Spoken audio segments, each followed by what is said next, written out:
Saulės, vėjo ir kitą atsinaujinančią energiją naudojanti Danija yra viena žaliausių valstybių Europoje, o savo pavyzdžių siekia užkrėsti kitas šalis. Ši į pietus nuo Kopenhagos esanti Avedioro elektrinė yra viena efektyviausių pasaulyje. Ji iš tokio pat kiekio žaliavos pagamina maždaug 3% daugiau energijos nei kitos panašios jėgainės. Be to, gerokai mažiau teršia gamtą. Mat elektrinė energiją gamina iš biomasės, šiaudų, natūralių dujų ar medinių palečių. ES turi daugybę įsipareigojimų kovoti su klimato kaita ir šioje srityje siekia rodyti pavyzdį kitiems regionams, pirmiausiai kylančiai Azijos ekonomikai. Per 8 metus europiečiai norėtų reikšmingai mažinti išmetamų šiltnamio efektą sukeliančių dujų kiekį, kad iki 2050-ųjų liktų pusė dabar leistinų normų. Šiauriečiai danai yra vieni iš nedaugelio Europos valstybių, raginančių nepamiršti šių susitarimų. Tačiau neaišku, kaip žaliasias iniciatyvas tęs po pusmečio bendrijos vairą perimsiąs Kipras. Rotacinis pirmininkavimas ES susilaukė nemažai kritikos, kaip negalintis užtikrinti ES politikos tęstinumo.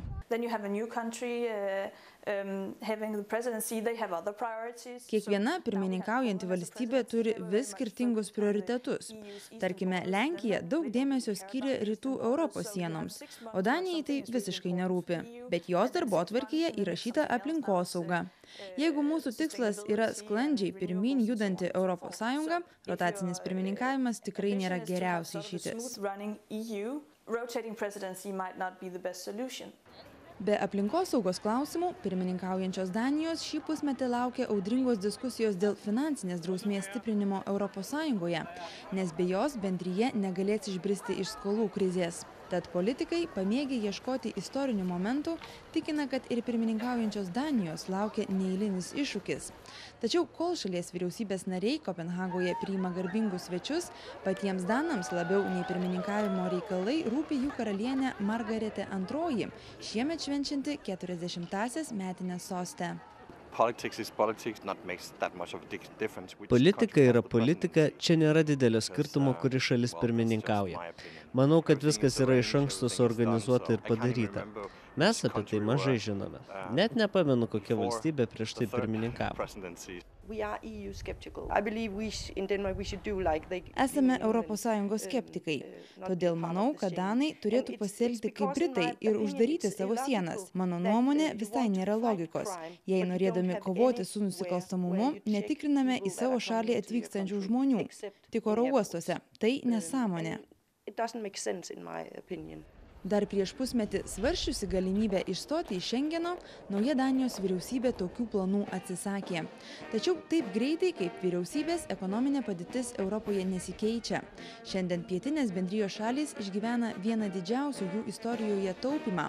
Bendros valiutos euro ateitimi tiki vis mažiau gyventojų, o 20-metį šiemet skaičiuojanti ir didžiausių ES pasiekimų vadinama bendroji rinka išgyvena sąstingį. Dabar Europa yra kelių sudėčių, pavyzdžiui, Prancūzijos ir Vokietijos Europa. Dar bendrijoje egzistuoja 10 ar 17 valstybių, taip pat 26 šalių sąjunga. Taigi kalbame ne apie 2, o apie daugybės greičių Europą. Tačiau kritinėje padėtyje turėtume stipriau laikytis drauge. Gali būti, kad skatinti vienybę jau per vėlu. Didžioji Britanija nesutinka pasirašyti ES valstybių biudžetus prižiūrinčios sutarties, kurioje bus numatytos baudos vyriausybėms, norėsiančiams išleisti daugiau nei uždirba. Abejonių dėl dokumentų kyla ir pačioje Danijoje. Valstybei gali tekti rengti referendumą, jei šalies teisininkai nuspręstų, kad sutarties nuostatos pažeidžia šalies nepriklausomumą. Daugeliui neaišku ir kaip danai sugebės traukti eurozoną iš skolų, jei patys jie euro neturi. Įdomu, kokią istoriją šiandien mažosios undinėlės autorius Hansas Kristianas Andersenas parašytų apie Europos politikus, bandančius išsaugoti vieną pagrindinių praėjusio amžiaus tarptautinių kūrinių – Europos Sąjungą.